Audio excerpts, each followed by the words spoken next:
हमारी जो आज की क्लास है वो आर्टिकल राइटिंग के ऊपर बेस्ड है। ठीक है, आर्टिकल राइटिंग आपका रिपोर्ट राइटिंग के चॉइस में आएगा, 5 मार्क्स का आएगा। और आर्टिकल राइटिंग जो है मेरे हिसाब से वो कहीं ना कहीं करना ज्यादा समझदारी का काम नहीं है, उन बच्चों के लिए स्पेशली जिनकी ग्रामर में बहुत प्रॉब्लम है। अगर आप लोग रिपोर्ट राइटिंग करते हो तो वो ज्यादा बेनिफिशियल रहेगा, क्योंकि रिपोर्ट राइटिंग में मैंने जब कल परसों कराई थी रिपोर्ट राइटिंग, तो मैंने बताया था कि इवेंट रिपोर्ट का एक पर्टिकुलर फॉर्मेट होता है, सेट ऑफ लाइंस होती हैं जो लर्न करके आप लिख सकते हो। मैंने बताया था कैसे वो लिखते हैं, who, organize, what, when, where. In fact वो पॉइंट्स में भी है, सीक्वेंस में ही चलेगा अगर खुद बना के भी लिखना है। लेकिन आर्टिकल राइटिंग एक ऐसा टॉपिक है जो पूरा सेल्फ कंपोजिशन के ऊपर बेस्ड है। वहां पे ऐसा नहीं है कि तुम एक सेट ऑफ लाइंस लर्न कर सकते हो। हालांकि फिर भी मेरे पास आर्टिकल राइटिंग के फॉर्मेट्स हैं जिसके अंदर प्रॉब्लम बेस्ड अगर आर्टिकल आ जाता है किसी प्रॉब्लम को डिस्क्राइब करने के लिए। Article is basically an essay, मतलब किसी भी टॉपिक के ऊपर आपको एक पैराग्राफ लिखना है जो कि प्रेजेंट टेंस में होगा, जहां आप कोई प्रॉब्लम या किसी चीज की इंपॉर्टेंस को डिस्कस कर रहे होते हो। तो मेरे पास फॉर्मेट है आर्टिकल राइटिंग का, पॉजिटिव भी मतलब इंपॉर्टेंस के लिए और नेगेटिव भी मतलब प्रॉब्लम के लिए। वो लर्न करके जा सकते हो, उसे कर सकते हो, कोई प्रॉब्लम नहीं है। लेकिन इशू ये है कि वो जो फॉर्मेट होता है ना वो डायरेक्टली किसी प्रॉब्लम को कमेंट नहीं करता। उसमें क्या होता है, आप ऐसी लाइंस को यूज करते हो जो सारी प्रॉब्लम्स को कमेंट कर रही होती हैं। जैसे मैंने बोला कि there are so many problems, जल्दी बैठो,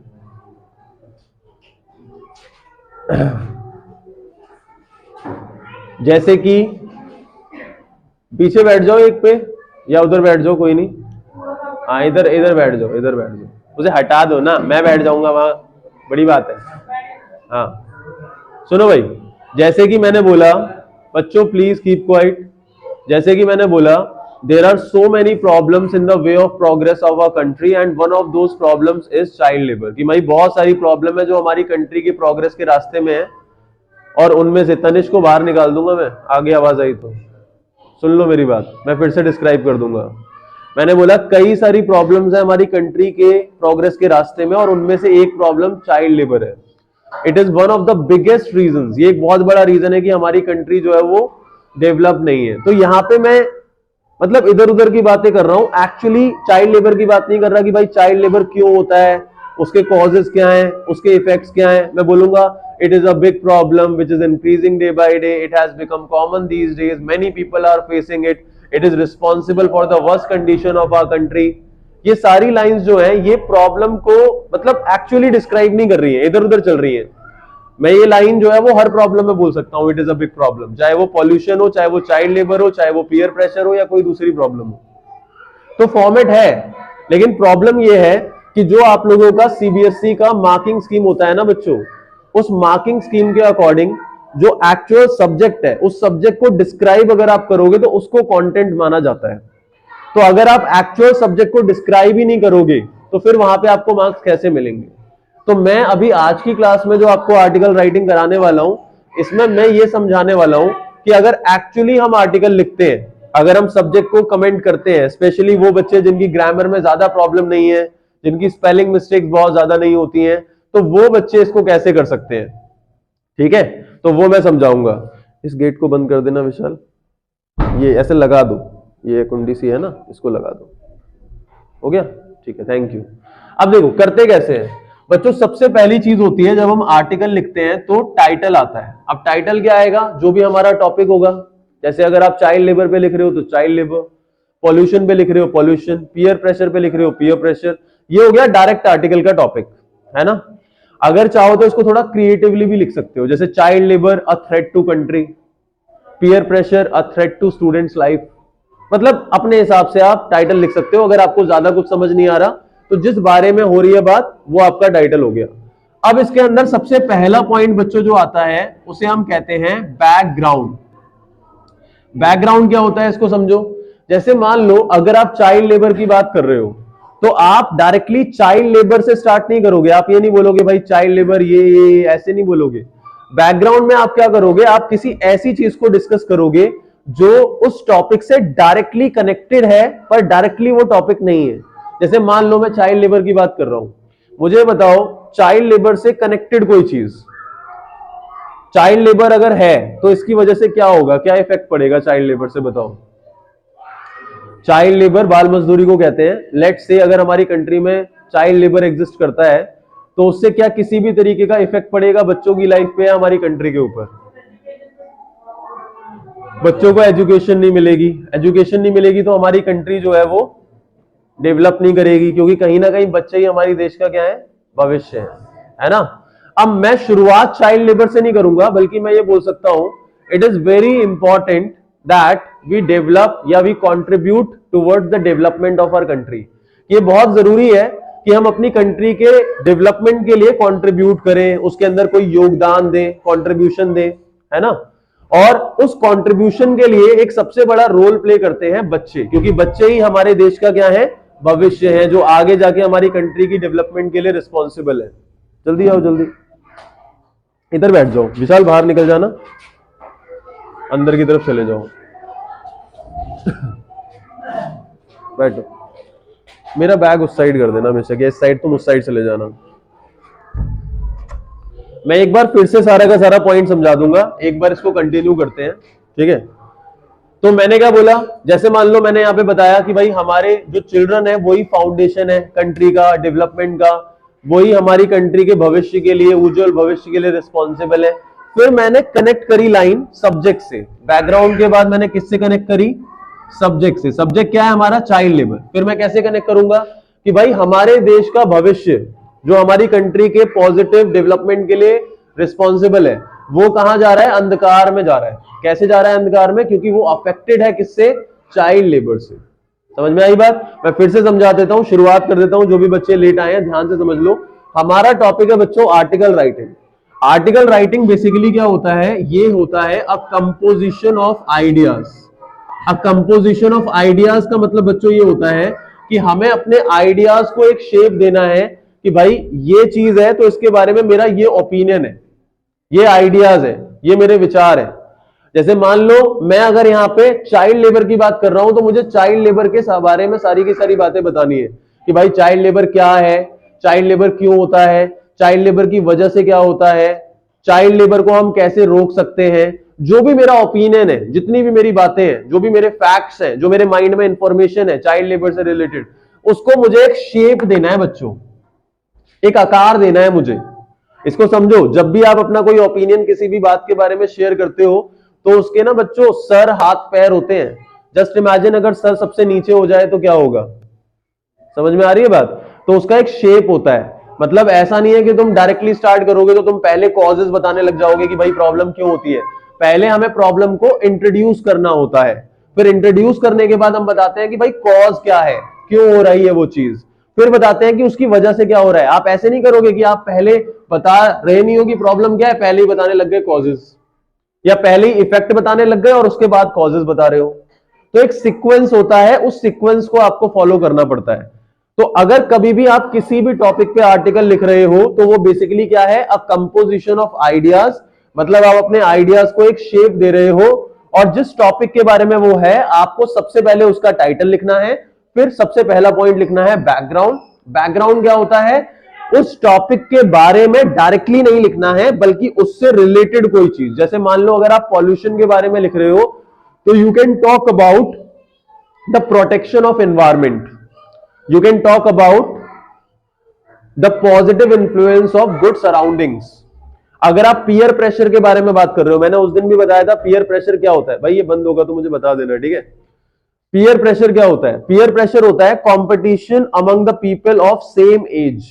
मतलब सेम एज के लोगों के बीच में जो कंपटीशन होता है उसे पीयर प्रेशर कहते हैं। जैसे आप लोगों का कंपटीशन अपने कॉम्पिटिटर्स के साथ, अपने फ्रेंड्स के साथ, तो उसकी वजह से जो कंपैरिजन होता है, उस कंपैरिजन की वजह से हमारी लाइफ पे पीयर प्रेशर पड़ता है। ये पीयर प्रेशर स्टूडेंट की लाइफ में भी होता है, ये पीयर प्रेशर जॉबर्स की लाइफ में भी होता है, हर एक इंसान की लाइफ में पीयर प्रेशर होता है, जिसकी वजह से क्या होता है, बहुत सारे बच्चे गलत कदम उठा लेते हैं। ये पीयर प्रेशर ही है जिसकी वजह से हमारी जो एजुकेशन मिनिस्ट्री है उन्होंने रूल निकाला है कि भाई 17 साल से कम उम्र के बच्चे जो है वो कॉम्पिटिटिव एग्जाम्स के लिए कोई भी इंस्टीट्यूशन एनरोल नहीं कर सकता। समझ में आई बात? क्लियर? तो अगर मैं पीयर प्रेशर की बात कर रहा हूं तो मैं डायरेक्टली पीयर प्रेशर की बात नहीं करूंगा, मैं पहले किस चीज की बात करूंगा, कोई भी ऐसी चीज जो पीयर प्रेशर से रिलेटेड है। लेट से मैं पीयर प्रेशर की बात ना करूं, मैं प्रेशर की बात करूं खाली, कि लाइफ में जो प्रेशर होता है वो किन चीजों के लिए रिस्पॉन्सिबल हो सकता है। वहां पे मैंने डायरेक्टली पीयर प्रेशर की बात नहीं करी, पहले मैंने प्रेशर की बात करी, फिर प्रेशर को जोड़ दिया किससे, पीयर प्रेशर से। तो पहले हमारा क्या आएगा, background.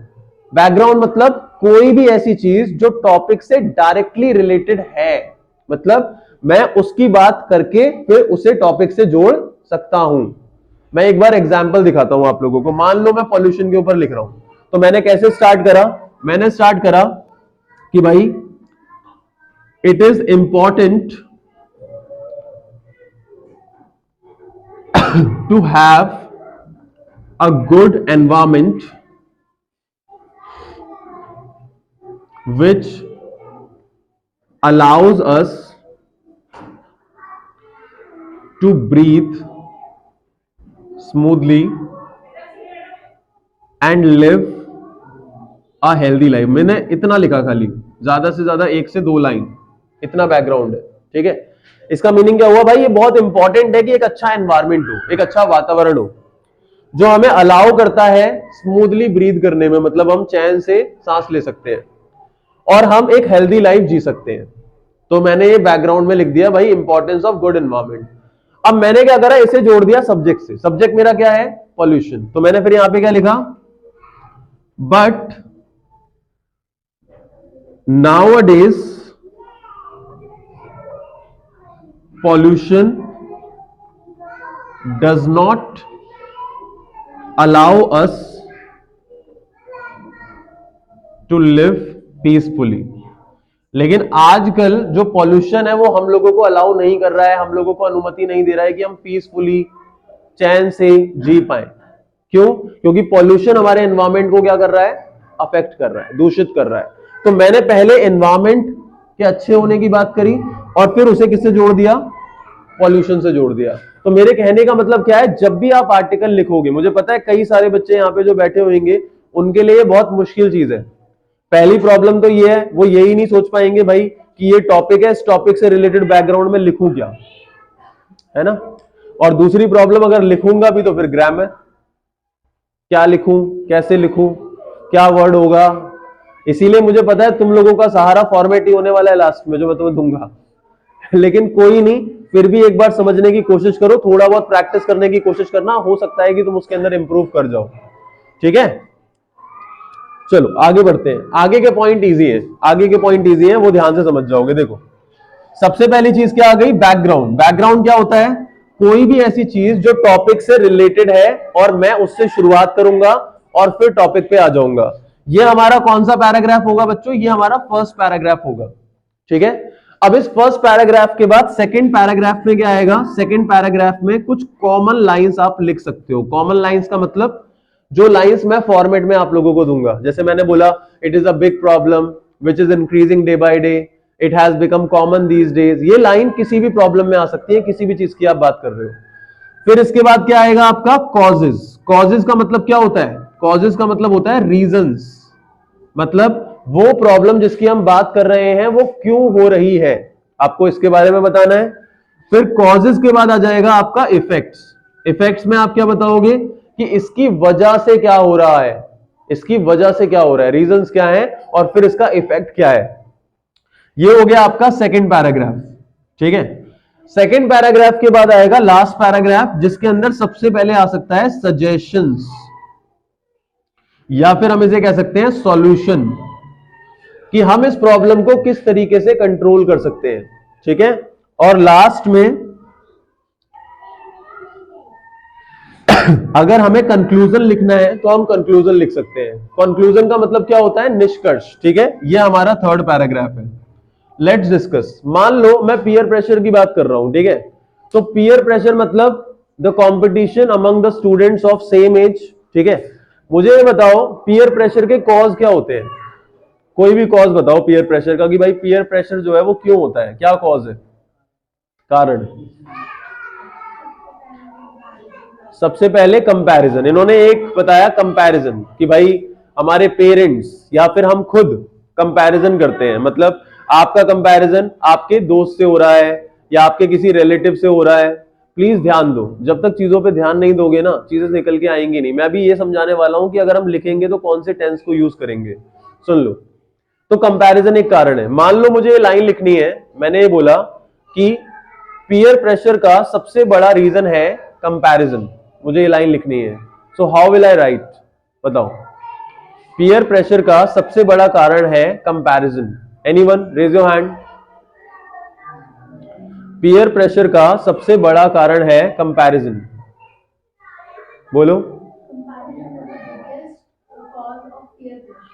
Very good, comparison is the biggest reason या कॉज ऑफ पीयर प्रेशर। अब इसको समझो, ये बनाई कैसे है हमने। देखो, जब तुम इसको खुद से लिखोगे ना, चाहे तुम कॉज लिख रहे हो, चाहे तुम इफेक्ट लिख रहे हो, चाहे बैकग्राउंड लिख रहे हो, चाहे सब्जेक्ट लिख रहे हो, चाहे सॉल्यूशन, कुछ भी लिख रहे हो, वहां पे दो चीजों का आप लोगों को ध्यान रखना है। सबसे पहली चीज है ऐसे सेंटेंसेस जहां कोई वर्ब नहीं आ रही है, और दूसरे वो सेंटेंसेस जहां पे कोई वर्ब आ रही है। वर्ब क्या होता है? कोई भी क्रिया, कोई भी काम। अगर वर्ब नहीं आ रही है तो आपको सिंपली क्या करना है, इसका यूज करना है, इज, एम या फिर आर। और अगर वर्ब आ रही है तो क्या करना है, वर्ब की फर्स्ट फॉर्म का इस्तेमाल करना है, या फिर वर्ब की फर्स्ट फॉर्म प्लस एस या ईएस का इस्तेमाल करना है। और अगर नेगेटिव है सेंटेंस तो मुझे क्या यूज करना है, डू यूज करना है, डज यूज करना है, प्लस नॉट प्लस वर्ब की फर्स्ट फॉर्म। क्लियर? जैसे मान लो मैंने बोला कि कंपैरिजन पीयर प्रेशर का सबसे बड़ा कारण है। क्या इसमें कोई भी वर्ब आ रही है, कोई भी काम हो रहा है? कोई काम नहीं हो रहा। ठीक है, मैंने अगर बोला कंपैरिजन एक स्टूडेंट की लाइफ को बर्बाद कर देता है, क्या इसमें कोई वर्ब आ रही है, कोई काम हो रहा है? हो रहा है, बर्बाद करना, कोई काम करा जा रहा है ना। तो जब काम करा जा रहा है, बच्चों के ऊपर ध्यान मत दो प्लीज, मेरे पे ध्यान दो। ठीक है, मैं तेज इसलिए बोल रहा हूं ताकि तुम्हें सुनाई दे। ओके, तो अगर मैं बोल रहा हूं कंपैरिजन एक स्टूडेंट की लाइफ को बर्बाद कर देता है, तो यहां पे आ रही है वर्ब। और अगर मैंने बोला कंपैरिजन पीयर प्रेशर का एक बहुत बड़ा कारण है, तो वहां पे वर्ब नहीं आ रही है। तो इस वाले केस में मैंने क्या बोला, कंपैरिजन, सब्जेक्ट हो गया आपका कंपैरिजन। कंपैरिजन क्या है? सिंगुलर। सिंगुलर के साथ क्या आता है? इज आता है। तो कंपैरिजन इज, सबसे बड़े कारण को हम क्या बोलेंगे? द बिगेस्ट रीजन या कॉज फॉर पीयर प्रेशर। बन गया। अब ये इज एम आर जो है, इसमें से कोई एक लगेगा जो कि सब्जेक्ट के हिसाब से आएगा। सब्जेक्ट प्लूरल होगा तो आर आएगा, सिंगुलर होगा तो इज आएगा।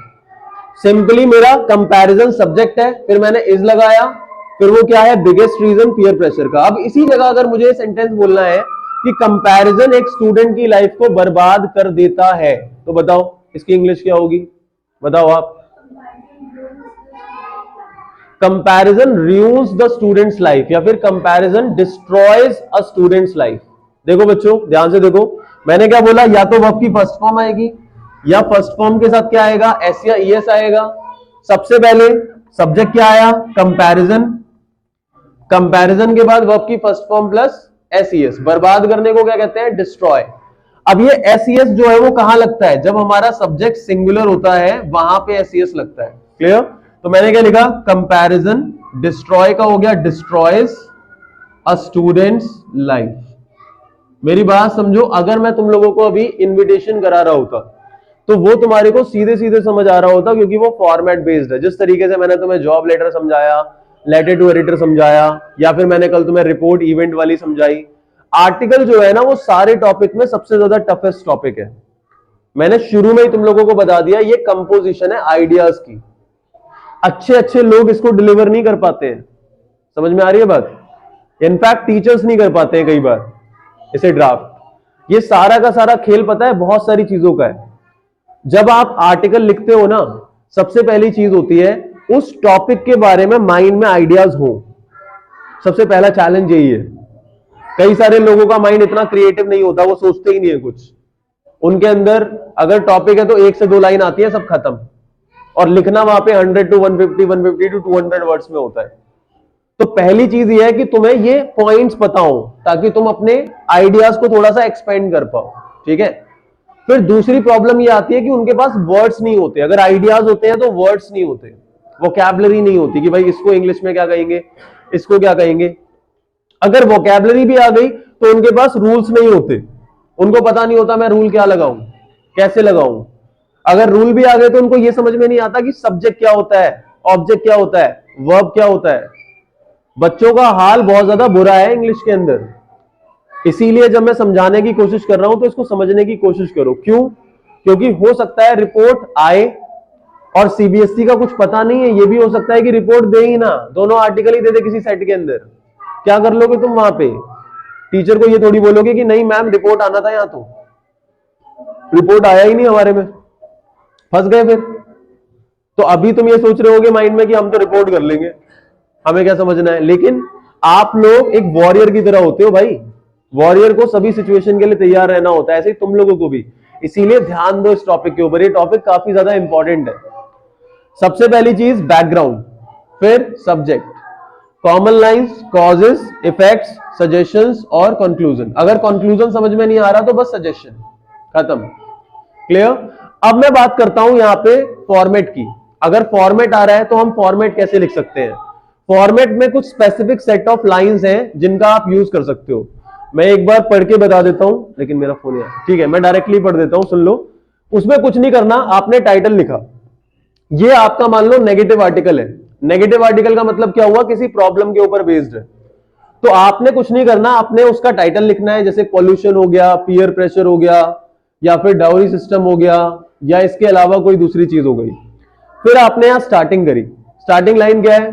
There are so many problems in the way of progress of our country. हमारी कंट्री की प्रोग्रेस के रास्ते में बहुत सारी प्रॉब्लम्स है। अब ऐसी कोई प्रॉब्लम हो सकती है जो कंट्री से रिलेटेड ना हो, हमारी लाइफ से रिलेटेड हो। जैसे मान लो मैं यहां पे बात कर रहा हूं पीयर प्रेशर की, पीयर प्रेशर का रिलेशन मेरी लाइफ से ज्यादा है।